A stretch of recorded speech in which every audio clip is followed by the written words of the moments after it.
എല്ലാ പ്രിയപ്പെട്ട പ്രേക്ഷകർക്ക് നമസ്കാരം. ഇന്നത്തെ വീഡിയോ സ്ഥിരം പ്രേക്ഷകർക്ക് എത്രത്തോളം കണക്ട് ചെയ്യാൻ പറ്റുന്ന, റിലേറ്റ് ചെയ്യാൻ പറ്റുന്ന ഒരു വീഡിയോ ആണ് എന്നുള്ളത് എനിക്കറിയില്ല. എന്താണെങ്കിലും കുറേയധികം ആളുകൾക്ക് ഉപകാരപ്പെടുന്ന ചില കാര്യങ്ങൾ പങ്കുവയ്ക്കാനായിട്ട് ആഗ്രഹിക്കുകയാണ്. എൻ്റെ സ്വന്തം അനുഭവത്തിൽ നിന്നിട്ടാണ് ഈ ഒരു കാര്യങ്ങൾ പറയുന്നത്. 2021 വർഷത്തിൻ്റെ ആദ്യ 6 മാസത്തിനിടയിൽ ഞാനൊരു വീഡിയോ അപ്ലോഡ് ചെയ്യുകയുണ്ടായി. അത് എൻ്റെ ഒരു വണ്ടിയുടെ ഓണർഷിപ്പ് എക്സ്പീരിയൻസ് ആയിരുന്നു. ടാറ്റയുടെ ഏറ്റവും സേഫസ്റ്റ് കാർ, ഇന്ത്യയിലെ ഏറ്റവും സേഫസ്റ്റ് കാറുകളിൽ ഒന്ന് എന്നൊക്കെ അവകാശപ്പെടുന്ന ടാറ്റയുടെ ഒരു നെക്സോൺ കാർ 2021 ഞാൻ വാങ്ങുകയുണ്ടായി. ആ ഒരു വണ്ടി വാങ്ങിച്ചതിൽ പിന്നെയാണ് ഞാൻ ഈ വണ്ടി വഴിയിൽ കിടക്കുന്നതിൻ്റെ ദുരന്ത അവസ്ഥ നേരിട്ട് അനുഭവിച്ച് അറിയാനായിട്ട് തുടങ്ങിയത്. മിക്കവാറും ദിവസങ്ങളിൽ എന്തെങ്കിലും അത്യാവശ്യത്തിന് പോകുന്ന സമയത്ത് വണ്ടി ഭാഗികമായിട്ടോ പൂർണ്ണമായിട്ടോ വഴിയിൽ പെടുന്ന അവസ്ഥ. ഭാഗികമായിട്ട് എന്ന് ഞാൻ പറയുന്നത് വണ്ടിയുടെ പവർ വല്ലാണ്ട് ലോസായി വീട്ടിലേക്ക് എഴഞ്ഞെഴഞ്ഞ് പോവേണ്ടി വരുന്ന ഒരവസ്ഥ, അല്ലെങ്കിൽ നമ്മൾ പ്ലാൻ ചെയ്തിരിക്കുന്ന സ്ഥലത്തേക്ക് എഴഞ്ഞെഴഞ്ഞ് പോവേണ്ടി വരുന്ന ഒരവസ്ഥ. എന്താണെങ്കിലും അത് വളരെ ദുരന്തകരമായിട്ടുള്ള ഒരു അവസ്ഥയാണ് എന്നുള്ളത് ഞാൻ മനസ്സിലാക്കി. 2021 ഈ ടാറ്റയുടെ നെക്സോൺ കാർ വാങ്ങുന്ന സമയത്ത് എല്ലാ ആളുകളും എപ്പോഴും പരാതിപ്പെട്ടുകൊണ്ടിരുന്ന ഈ മാരുതിയുടെ പപ്പടം ഫീലിൽ നിന്ന് ഒന്ന് രക്ഷപ്പെടുക, സേഫ്റ്റിക്ക് കൂടുതൽ പ്രാധാന്യം നൽകുക എന്നീ കാര്യങ്ങളൊക്കെ ആയിരുന്നു എൻ്റെയും മുൻഗണന. അങ്ങനെ വണ്ടി വാങ്ങിയതിന് ശേഷമാണ് എനിക്ക് മനസ്സിലായത് വണ്ടിക്ക് സേഫ്റ്റിയെക്കാളിലും കൂടുതലായിട്ട് ഒരു പ്രൈമറി പർപ്പസ് ഉണ്ട്. യാത്ര ചെയ്യാനായിട്ട് ഉതകുന്നതായിരിക്കണം. എപ്പോഴും നമ്മൾ വഴിയിൽ പെട്ട് കിടക്കുകയാണെന്നുണ്ടെങ്കിൽ ആ വണ്ടിയുടെ സേഫ്റ്റി പ്രൊമോഷൻ കൊണ്ട് പ്രത്യേകിച്ച് നമുക്ക് നേരിട്ട് ഒരു ഉപകാരവും കിട്ടുന്നില്ല. ആ ഒരു വസ്തു അതിൻ്റെ പ്രൈമറി പർപ്പസ് മീറ്റ് ചെയ്യുന്നില്ല. നിങ്ങളൊന്ന് ആലോചിച്ച് നോക്കുക, വളരെ സേഫ് ആയിട്ടുള്ള എൻ്റെ ടാറ്റയുടെ മുന്നത്തെ കാറിൽ, ഞാൻ ആ വണ്ടി അത്രയധികം മികച്ചതായതുകൊണ്ട് വിറ്റൊഴിവാക്കി, അതിലേക്ക് ഞാൻ വരാം. ഈ ഒരു സേഫസ്റ്റ് ആയിട്ടുള്ള വണ്ടിയിൽ ഞാൻ ഏതെങ്കിലും ഒരു കൊടും വനത്തിൽ കൂടെ യാത്ര ചെയ്യേണ്ടി വരികയാണ്. എന്നാൽ ഈ വണ്ടിയുടെ പുവർ റിലയബിലിറ്റി കാരണം, ഇതിൻ്റെ സ്ഥിരമായിട്ട് വരുന്ന മെക്കാനിക്കൽ ഫെയിലർ കാരണം ഞാൻ അർദ്ധരാത്രിയിൽ ഈ വനത്തിൽ പെട്ടുപോവുകയാണ്. വല്ല ആന ചവിട്ടി കൊന്നു കഴിഞ്ഞാൽ വണ്ടിയിൽ 6 എയർ ബാഗ് ഉണ്ട് എന്ന് പറഞ്ഞിട്ട് വല്ല കാര്യമുണ്ടോ?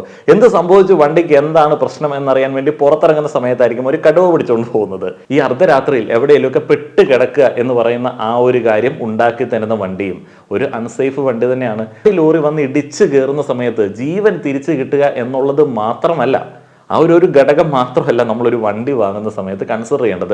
ഒന്നാമതായിട്ട് അത് ഓടണം, നമ്മുടെ യാത്രകൾക്ക് ഉതകണം. രണ്ടാമതായിട്ട് നമ്മുടെ പോക്കറ്റ് കീറരുത്. യാത്രകൾ അല്ലെങ്കിൽ വണ്ടി ഓൺ ചെയ്യുന്നത് മാത്രമല്ല നമ്മുടെ ജീവിതത്തിലെ ചെലവ്, അത് ചെലവുകളിൽ ട്രാൻസ്പോർട്ടേഷൻ എന്ന് പറയുന്ന ആ ഒരു ചെലവിൻ്റെ ഒരറ്റത്ത് നിർത്തേണ്ട ഒരു സംഗതിയാണ്. അതിലേക്ക് നമ്മുടെ കൂടുതൽ ഫണ്ട് പോകരുത്. പിന്നീട് സേഫ്റ്റി, നിങ്ങളുടെ കയ്യിലുള്ള പൈസയ്ക്ക് അനുസരിച്ചിട്ട് വളരെ സേഫ് ആയിട്ടുള്ള വണ്ടി, റിലയബിലിറ്റിക്ക് കൂടുതൽ പ്രാധാന്യം കൊടുക്കണം. അങ്ങനെ വരുന്ന സമയത്ത് ടാറ്റയുടെ വണ്ടി എവിടെ നിൽക്കുന്നു എന്നുള്ളത് ഞാൻ എൻ്റെ അനുഭവത്തിൽ നിന്ന് അങ്ങോട്ട് പറയാം. നിങ്ങളിൽ പല ആളുകളും ഇപ്പോൾ കടുത്ത മാർക്കറ്റിംഗ് ഗിമ്മിക്സിനിടയിൽ കൂടെ സർവൈവ് ചെയ്ത് മുന്നോട്ടേക്ക് പോയിക്കൊണ്ടിരിക്കുകയായിരിക്കും. എല്ലാ വീട്ടിലും ഒരു കാർ അല്ലെങ്കിൽ 2 കാറൊക്കെ വേണമെന്ന് കാർ നിർമ്മാതാക്കൾ പ്രൊമോട്ട് ചെയ്യുന്നുണ്ട് വല്ലാതെ. അതേപോലെ തന്നെ ഒരു EVയും ഏറ്റവും സേഫസ്റ്റ് ആയിട്ടുള്ള ഒരു ഫ്യൂവൽ അടിച്ചിട്ടുള്ള ഒരു കാറും കൂടെ നമ്മൾ എടുത്തു കഴിഞ്ഞാൽ, ഒരു ഇലക്ട്രിക് വെഹിക്കിളും ഒരു ഫ്യൂവലുള്ള കാറും കൂടെ നമ്മൾ എടുത്തു കഴിഞ്ഞാൽ, പുതിയ കാറും കൂടെ നമ്മൾ എടുത്തു കഴിഞ്ഞാൽ ഈ കമ്പനികൾക്ക് അതേപോലെ തന്നെ നമ്മുടെ രാജ്യത്തിന് വലിയ സന്തോഷമാണ്. എന്നാൽ ഇത് നമുക്കുണ്ടാക്കുന്ന ഫിനാൻഷ്യൽ സ്ട്രെയിൻ, നമ്മളുടെ പൈസ പോകുന്ന വഴിയെ കുറിച്ചിട്ട് നമ്മളിൽ പല ആളുകളും ചിന്തിക്കാറില്ല. ഈ ഒരു സമയത്ത് നിങ്ങൾ പുതിയൊരു വണ്ടി വാങ്ങാനായിട്ട് പ്ലാൻ ചെയ്യുകയാണെന്നുണ്ടെങ്കിൽ വളരെയധികം സൂക്ഷിക്കണം. കാരണം അത്രയധികം തട്ടിപ്പ് പരിപാടികളുണ്ട്. ഈ റിവ്യൂ ചെയ്യുന്ന ആളുകൾക്ക് അല്ലെങ്കിൽ കമ്പനികൾക്ക്, ഈ പരസ്യങ്ങൾ കൊടുക്കുന്ന പത്രത്തിന്, TVക്ക്, അവർക്കിതെല്ലാം പുതുമകളാണ്, പുതിയ ഫീച്ചേഴ്സാണ്. എന്നാൽ സാധാരണക്കാരനായിട്ടുള്ളൊരു വ്യക്തിക്ക് അതെല്ലാം വലിയ ട്രാപ്പുകൾ തന്നെയാണ്. ഗവൺമെൻറ് തന്നെ പലപ്പോഴും ഇൻഡയറക്റ്റ് ആയിട്ടെങ്കിലും നമുക്കിട്ട് പണി തരുന്ന കുറേയധികം നിയമങ്ങൾ കൊണ്ടുവരുന്നുണ്ട്. ഇപ്പോൾ പൊല്യൂഷൻ കുറയ്ക്കുക എന്നുള്ളതാണ് അവരുടെ മെയിൻ ആയിട്ടുള്ള ഒരു ഒബ്ജക്റ്റീവ്. എന്നാൽ ഈ പൊല്യൂഷൻ എത്ര പെർസെൻറ്റേജ് അവർക്ക് അതുകൊണ്ട് കുറയ്ക്കാൻ പറ്റി എന്നുള്ളതിനെ കുറിച്ചിട്ട് നമ്മൾ അന്വേഷിച്ചിട്ടുണ്ടോ? 4% താഴെയെങ്ങാണ്ടാണ്. വളരെ തുച്ഛമാണ്. പൊല്യൂഷൻ ഉണ്ടാക്കുന്ന ഇഷ്ടം പോലെ സംഭവങ്ങൾ രാജ്യത്ത് ഉണ്ട്. അതിനെതിരൊന്നും ആക്ഷൻ എടുക്കുന്നില്ല. ജനങ്ങൾ പേ ചെയ്തോട്ടെ, ജനങ്ങൾ പുതിയ വണ്ടി വാങ്ങട്ടെ, അതിൽ നിന്നിട്ട് കമ്പനികൾക്ക് ലാഭം ഉണ്ടാകട്ടെ, കോർപ്പറേറ്റുകൾക്ക് ലാഭം ഉണ്ടാകട്ടെ എന്നുള്ളതാണ് അവരുടെ ഒരു ഐഡിയ. ഇലക്ട്രിക്കിലേക്ക് എല്ലാവരും മാറും, സസ്റ്റൈനബിൾ ഡെവലപ്മെന്റ്, അതേപോലെ തന്നെ പൊല്യൂഷൻ ഇല്ലാത്ത ഒരു പ്രകൃതി. എന്നാൽ ഈ ബാറ്ററികൾ ഉണ്ടാക്കാൻ വേണ്ടിയുള്ള ഒരു റോ മെറ്റീരിയൽസ്, ആ ഒരു കെമിക്കൽസ്, ഇതിൻ്റെ വേസ്റ്റിലേക്ക് നമ്മൾ കൺസിഡർ ചെയ്യുന്ന കുറേയധികം കാര്യങ്ങൾ ഇതിൻ്റെ കാലപ്പഴക്കത്തിൽ വരാം. അതിനെക്കുറിച്ചിട്ട് ആരെങ്കിലും എന്തെങ്കിലും ചിന്തിക്കുന്നുണ്ടോ? അതേപോലെ തന്നെ ഈ കറണ്ട് ഉൽപ്പാദിപ്പിക്കുന്ന എവിടെ നിന്നാണ്? ഈ ആണവ നിലയങ്ങളും അതേപോലെ തന്നെ ഫോസിൽ ഫ്യൂലും ഒക്കെ ബേൺ ചെയ്തിട്ട് തന്നെയാണ് പലപ്പോഴും കറണ്ട് വരെ ഉണ്ടാവുന്നത്. ഈ വെള്ളത്തിൽ നിന്ന് എടുക്കുന്ന വളരെ കുറഞ്ഞ പെർസെൻറ്റേജ് കറണ്ടിനെ ചിന്തിച്ചിട്ട് നമ്മൾ വിചാരിക്കും ഓക്കെ ഇത് പ്രകൃതിക്ക് അത്യുത്തമമാണ്. എന്നാൽ ഓക്കെ, ഈ ഇലക്ട്രിക് കാർ വാങ്ങാമെന്ന് വിചാരിച്ചിട്ട് നമ്മൾ പോയി കഴിഞ്ഞാൽ നമ്മൾ നിലവിൽ ഉപയോഗിക്കുന്ന ആ ഒരു ക്ലാസ്സിലുള്ള ഒരു കാറിൻ്റെ ഇലക്ട്രിക് വേർഷൻ വാങ്ങണമെന്നുണ്ടെങ്കിൽ ഡബിൾ പൈസ നമ്മൾ കൊടുക്കേണ്ടി വരും. അവിടെയും നമ്മൾ പേ ചെയ്യേണ്ടി വരും. ഈ വണ്ടിക്ക് നമ്മൾ അത്രയും പൈസ കൊടുത്തു കഴിഞ്ഞാൽ ഇതിന് റിലയബിലിറ്റി ഉണ്ടോ എന്നുള്ളത് നമ്മളൊന്ന് ചെക്ക് ചെയ്യേണ്ടത് തന്നെയല്ലേ. ഇപ്പോൾ 15 ലക്ഷം രൂപയ്ക്ക് കിട്ടുന്ന ഒരു വണ്ടിയുടെ ഇലക്ട്രിക് വേരിയന്റ് എടുക്കണമെന്നുണ്ടെങ്കിൽ 25 ലക്ഷം രൂപ കൊടുക്കേണ്ടി വരും. അവിടെ മറ്റൊരു ഗിമ്മിക്ക്, മറ്റേ സേഫ്റ്റി പോലെ തന്നെ നമ്മൾ എപ്പോഴും ഇങ്ങനെ പറഞ്ഞ് പീഡിപ്പിക്കുന്ന മൈലേജ് എന്ന് പറയുന്ന ഒരു സംഗതി, ആക്ച്വലി നമ്മൾ അഡ്വാൻസ് ആയിട്ട് ഈ കാർ മാനുഫാക്ചേഴ്സിൻ്റെ അടുത്ത് നമ്മൾക്ക് ഒരു സാധാരണ പഴയ ഫോസിൽ ഫ്യൂവലിൽ ഓടുന്ന ഒരു വണ്ടിയുടെ ഫ്യൂവൽ അടിക്കേണ്ട പൈസ കൊണ്ടേ കൊടുത്തിട്ട് നമുക്ക് കൂടുതൽ മൈലേജ് ഉള്ള ഒരു വേർഷൻ എൻജിൻ തിരിച്ചു വാങ്ങുക എന്ന് പറയുന്നതിനകത്ത് വലിയ ലാഭമൊന്നുമില്ല. ഇപ്പോൾ ഞാനൊരു പുതിയ വണ്ടി എടുക്കാൻ വേണ്ടി നോക്കിയ സമയത്ത് ഇപ്പോൾ ഫോസിൽ ഫ്യൂവലിൽ ഓടുന്ന ഒരു സാധാരണ മാരുതിയുടെ ഒരു മിഡ് സൈസ് SUVയുടെ റേറ്റ് 16 ലക്ഷമൊക്കെയാണ്. അതിൻ്റെ ഹൈബ്രിഡ് വേരിയൻറ്റിന് 25 ലക്ഷമാണ്. അപ്പോൾ കമ്പനി അവകാശപ്പെടുന്ന മൈലേജ് 30-ന് അടുത്താണ്. പക്ഷേ ആ ഒരു ഡിഫറൻസ് ഉണ്ട്. ഒരു 7-8 ലക്ഷം രൂപ, അല്ലെങ്കിൽ ഒരു മിനിമം ഒരു 5 ലക്ഷം രൂപയെങ്കിലും. ഈ 5 ലക്ഷം രൂപ നമ്മൾ അഡ്വാൻസ് ആയിട്ട് അവരുടെ കൊടുത്തിട്ട് നമ്മൾ ഈ ഡെയിലി നമ്മുടെ കണ്ണിന് കുളിർമയേകുന്ന മൈലേജിൻ്റെ ഡിജിറ്റ് കാണാൻ വേണ്ടി ഇരിക്കേണ്ട ആവശ്യം എന്താണ്? അതേപോലെ എക്സ്ട്രാ നമ്മൾ കൊടുത്ത പൈസ മുതലാക്കണമെന്നുണ്ടെങ്കിൽ എത്ര കിലോമീറ്റേഴ്സ് നമ്മൾ ഓടേണ്ടതുണ്ട്. അത്രത്തോളം കിലോമീറ്റേഴ്സ് ഓടി നമ്മളിത് മുതലാക്കാൻ ശ്രമിച്ചു കഴിഞ്ഞാൽ ഈ വണ്ടിയുടെ റീസെയിൽ വാല്യൂ എവിടെ പോകും? ഇനി ഞാൻ എൻ്റെ പേഴ്സണൽ എക്സ്പീരിയൻസിലേക്ക് വന്നു കഴിഞ്ഞാൽ 12 ലക്ഷം രൂപ കൊടുത്ത് വാങ്ങിച്ച ഇന്ത്യയിലെ ഏറ്റവും സേഫസ്റ്റ് കാറുകളിൽ ഒന്നായ ടാറ്റ നെക്സോൺ ഡീസൽ വാഹനം, BS6 വാഹനം, പ്രകൃതിക്ക് അത്യുത്തമമായിട്ടുള്ള ഭാരത് സ്റ്റേജ് 6 വാഹനം 6 ലക്ഷം രൂപയ്ക്ക് ഞാൻ വിറ്റ് ഒഴിവാക്കി. 6 ലക്ഷം രൂപയ്ക്ക് ഞാൻ ആ വണ്ടി വിൽക്കുന്ന സമയത്ത് അതിൽ ഏകദേശം 5.75 ലക്ഷത്തോളം ഫിനാൻസ് ബാക്കി കിടപ്പുണ്ട്, ബാങ്ക് ലോൺ കിടപ്പുണ്ട്. ആ ഫണ്ട് ഞാനങ്ങ് പേ ചെയ്ത് കഴിഞ്ഞപ്പോൾ എൻ്റെ കയ്യിലേക്ക് കിട്ടിയത് വെറും 25,000 രൂപയാണ്. 25,000 രൂപ, വെറും 25,000 രൂപ. പഴയ മാരുതിയുടെ വാഹനം സ്വിഫ്റ്റ് ഞാൻ ഉപയോഗിച്ചിട്ട് 1.5 ലക്ഷത്തിനടുത്ത് കിലോമീറ്റർ ആയ സമയത്ത് വിറ്റപ്പോൾ എനിക്ക് കിട്ടിയത് 3.5 ലക്ഷം രൂപ മിച്ചമാണ്. ആ 3.5 ലക്ഷം രൂപ ഞാൻ ഇവിടെ ഡൗൺ പേയ്മെൻ്റ് ആയിട്ട് കൊടുത്തിട്ടുണ്ട്. മാസം 17,000 രൂപ അടുത്ത് EMI അടച്ചിട്ടുണ്ട്. ആ പൈസ എല്ലാം കംപ്ലീറ്റ്ലി ലോസാണ്. എന്നാൽ ഈ വണ്ടി ഓടിയത് 75,000-നടുത്ത് കിലോമീറ്ററാണ്. 75,000 കിലോമീറ്റർ മാത്രം ഒരു ഡീസൽ വാഹനം ഈ ഒരു കാലയളവിൽ ഓടിക്കഴിഞ്ഞാൽ അതിൻ്റെ ഓണർക്ക് വലിയ നഷ്ടമാണ്. 2021-ലാണ് വണ്ടി എടുക്കുന്നത്. അപ്പോൾ ആ വണ്ടി 75,000 കിലോമീറ്റർ ഓടാൻ വേണ്ടി ഞാൻ സ്പെൻഡ് ചെയ്ത പൈസ, ടാറ്റയുടെ പൂവറായിട്ടുള്ള കസ്റ്റമർ നെറ്റ്വർക്കുകളിൽ ഞാൻ സ്പെൻഡ് ചെയ്ത പൈസയ്ക്ക് ഒരു കൈയും കണക്കുമില്ല. ഈ ഒരു മാസത്തിനിടയിൽ തന്നെ ഏകദേശം 1 ലക്ഷത്തോളം രൂപ ആ വണ്ടിയുടെ പണിക്ക് വേണ്ടി ഞാൻ മാറ്റിവെച്ചിട്ടുണ്ട്. ഞാൻ ഈ 75,000 കിലോമീറ്റർ ഓടിക്കാൻ വേണ്ടി എത്ര തവണ സർവീസ് സെൻറ്ററിൽ കയറിയിട്ടുണ്ട് എന്നുള്ളത് എനിക്കറിയില്ല. വണ്ടി എടുത്ത് 6 മാസത്തിനിടയിൽ ഏകദേശം എനിക്ക് തോന്നുന്നു ഒരു 30-40 ദിവസത്തോളം വെറുതെ വണ്ടി സർവീസ് സെൻറ്ററുകളിൽ കിടന്നിട്ടുണ്ട്. അതിൻ്റെ കംപ്ലൈൻറ്റ് ടാറ്റയുടെ ടെക്നീഷ്യൻസിന് അന്ന് കണ്ടുപിടിക്കാനായിട്ട് പറ്റുന്നില്ല. അവർ പഠിച്ചുകൊണ്ടിരിക്കുകയാണ്. പുതിയ വണ്ടിയാണ്, പുതിയ ടെക്നോളജിയാണ്, ഞങ്ങൾക്ക് ഇതിനെക്കുറിച്ചിട്ടൊരു ഐഡിയ കിട്ടുന്നില്ല എന്നൊക്കെ അവർ ഒരു നാണവും മാനവും ഇല്ലാതെ എൻ്റെ മുഖത്ത് നോക്കി പറഞ്ഞിട്ടുണ്ട്. ഒരു ഐഡിയയും ടെക്നീഷ്യൻസിന് കിട്ടാത്ത ഒരു സാധനം മാർക്കറ്റിലേക്ക് ഇറക്കി വിടാനായിട്ട് ഒരു നാണവും മാനവും ഇല്ലാത്ത ഒരു കമ്പനിയാണ് ഈ ടാറ്റ എന്ന് പറയുന്നത്. പാർട്സ് അവൈലബിലിറ്റി വലിയൊരു പ്രശ്നമാണ് ടാറ്റയുടെ വണ്ടിക്ക്. ടാറ്റയുടെ ഒരു പാർട്സിന് വെയിറ്റ് ചെയ്യുന്ന സമയം കൊണ്ട് ടാറ്റയുടെ 10 വണ്ടി നമുക്ക് ബുക്ക് ചെയ്തിട്ട് റോഡിൽ ഇറക്കാം. പാർട്സ് ഇല്ല, വണ്ടി ഇഷ്ടം പോലെ ഇറങ്ങുന്നുണ്ട്, പുതിയ മോഡലുകളുണ്ട്. അപ്പോൾ നമ്മൾ ഈ സർവീസ് സെൻ്ററിൽ പോയി ഇരിക്കാൻ വേണ്ടിയല്ല ജീവിക്കുന്നത്. ടാറ്റ കാറുകളുടെ പ്രശ്നം എന്താണ്? ഇതിനെക്കുറിച്ചിട്ട് ആളുകൾക്ക് പറഞ്ഞു കൊടുക്കേണ്ടതുണ്ട്. കാരണം ഞാൻ അനുഭവസ്ഥനാണ്. ആ ഒരു പണി ആർക്കും കിട്ടാതിരിക്കാൻ വേണ്ടി ചില കാര്യങ്ങളൊന്ന് പറയേണ്ടതുണ്ട്. ആരെങ്കിലും പറയേണ്ടതല്ലേ എന്നുള്ള രീതിയിൽ ഞാൻ ChatGPTയോട് ചോദിച്ച സമയത്ത് അവരെനിക്ക് കുറേയധികം ഡീറ്റെയിൽസ് തന്നു. അവർ കൃത്യമായിട്ട് ടാറ്റ കാറുകളുടെ പ്രശ്നങ്ങളെ പോയിന്റ് ബൈ പോയിന്റ് ആയിട്ട് പറഞ്ഞിട്ടുണ്ട്. അതിലൊന്നാമതായിട്ട് അവർ പറയുന്നത്, പല സോഴ്സുകളിൽ നിന്നിട്ടാണ് അവർ പറയുന്നത്, the reliability crisis, frequent mechanical failures. അവരതിനകത്ത് ഏറ്റവും കൂടുതൽ എടുത്തു പറയുന്നത് one of the biggest drawbacks of Tata car is their poor reliability. Numerous customers have reported recurring mechanical failures, including engine malfunction, electrical issues, and transmission failures.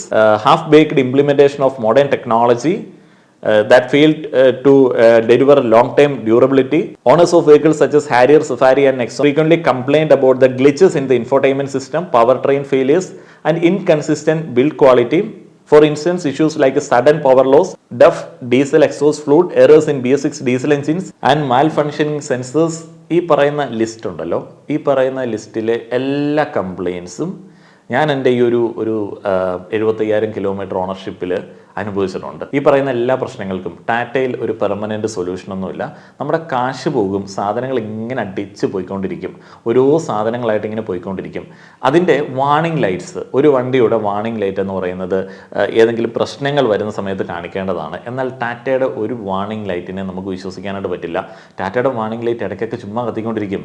Engine warning light, transmission warning light, അതേപോലെ തന്നെ diesel water content light, അങ്ങനെ അതിൻ്റെ പേരൊന്നും എനിക്കറിയില്ല, അങ്ങനെ കുറേ ലൈറ്റുകൾ, മിക്കവാറുമുള്ള എല്ലാ ലൈറ്റുകളും ABSൻ്റെ ലൈറ്റ്, അതേപോലെ തന്നെ മറ്റേ ട്രാക്ഷൻ കൺട്രോൾ ലൈറ്റ് ഒക്കെ ഇങ്ങനെ കത്തിക്കിടന്നുകൊണ്ടിരിക്കും. ഈ ഒരു ലൈറ്റൊക്കെ കത്തിക്കിടക്കുന്ന സമയത്ത് നമ്മൾ സർവീസ് സെൻ്ററിലേക്ക് പോയി കഴിഞ്ഞാൽ അവർ നമ്മളെ അവിടെ ഒരു ദിവസം പിടിച്ചിടും, അല്ലെങ്കിൽ വണ്ടി അവിടെ ഒരു ദിവസം പിടിച്ചിടും. നമ്മൾ നമ്മുടെ പണിയൊക്കെ മാറ്റി വെച്ചിട്ടല്ലേ അങ്ങോട്ടേക്ക് ചെല്ലുന്നത്. നമ്മളുടെ പണികൾക്ക് സഹായം തരാൻ വേണ്ടിയാണ് നമ്മളൊരു വാഹനം വാങ്ങുന്നത്. അല്ലാതെ നമ്മുടെ പണി മാറ്റി വെച്ചിട്ട് അതിൻ്റെ പണിക്ക് വേണ്ടി പോകാനായിട്ടല്ല നമ്മൾ പുതിയൊരു വണ്ടി വാങ്ങുന്നത്. നമ്മളിങ്ങനെ സർവീസ് സെൻ്ററിലേക്ക് ചെല്ലുകയാണ്. അപ്പോൾ ടാറ്റയുടെ ഏറ്റവും മിടുക്കന്മാരായിട്ടുള്ള ടെക്നീഷ്യന്മാർ, ഇപ്പോൾ ഇന്ന് കാണുന്നവനെ നാളെ അവിടെ കാണണമെന്നില്ല, കാരണം അവൻ പണി നിർത്തിയിട്ട് പോയിട്ടുണ്ടാവും. അവൻ ഇതിനെക്കുറിച്ചിട്ടൊക്കെ പഠിക്കാനായിട്ടോ ഇടത്താവളമൊക്കെ ആയിട്ടാണ് ടാറ്റയുടെ സർവീസ് സെൻ്ററിൽ പണിക്ക് വരുന്നത്. ആരും നമുക്ക് സ്ഥിരമായിട്ട് കാണാൻ പറ്റില്ല. അവർ ഇതിനെക്കുറിച്ചിട്ട് കാര്യമായിട്ടൊന്ന് അടിച്ചു പറിച്ചിട്ട് പഠിക്കും, ഒരു വലിയ ലിസ്റ്റ് നമുക്ക് തരും. ഈ സ്പെയർ പാർട്സ് ഒക്കെ മാറുന്നുണ്ടോ ഇല്ലയോ എന്നുള്ളതിനെക്കുറിച്ചിട്ട് നമുക്കറിയില്ല. ഇതൊക്കെ പോകുന്നതാണോ, ഇതൊക്കെ മാറേണ്ടതാണോ എന്നുള്ളതിനെക്കുറിച്ചിട്ട് നമുക്കറിയില്ല. വഴിയിൽ പെട്ട് കിടക്കുന്ന സമയത്ത് ചില സാധനങ്ങൾ അടിച്ചു പോകുമ്പോൾ നമുക്ക് മനസ്സിലാവും ഇത് പോയതാണ് എന്നുള്ളത്. പുറത്തൊന്ന് പോയി കൺഫേം ചെയ്യേണ്ടതുണ്ട് ഇവർ നമുക്ക് കൊട്ടേഷൻ തരുന്ന സമയത്ത്. എന്നാൽ ഈ 10,000, 15,000, 50,000 എസ്റ്റിമേറ്റ് വരെ തന്നിട്ടുണ്ട്. കഴിഞ്ഞിടയ്ക്ക് 50,000 എസ്റ്റിമേറ്റാണ് തന്നത് 75,000 കിലോമീറ്റർ ഓടിയ വണ്ടിക്ക്. ഒരു മേജർ സർവീസ് കഴിഞ്ഞതിന് ശേഷം പണി വന്നപ്പോഴാണ് 50,000 എസ്റ്റിമേറ്റ് വരുന്നത്. അപ്പോൾ നമ്മൾ ചോദിക്കുകയാണ്, ഇതൊക്കെ എവിടെയാണ് ചേട്ടാ മാറുന്നത്, ഒന്ന് കാണിക്കാൻ പറ്റുമോ?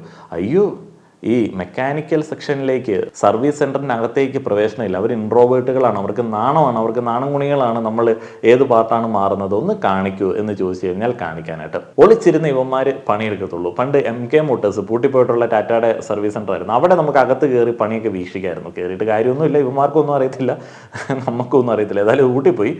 ഇപ്പോൾ ഈ ലെക്സോണിൻ്റെ ഒക്കെ സർവീസ് സെൻ്ററിനകത്തേക്ക് നമ്മളെ കേട്ടില്ല. കാരണം അവർ അന്തവും കുന്തവും ഇല്ലാതെ ആകാശത്തോട്ട് നോക്കിയിരിക്കുന്നത് നമ്മളെ കാണിക്കേണ്ട എന്ന് വിചാരിച്ചിട്ടായിരിക്കാം.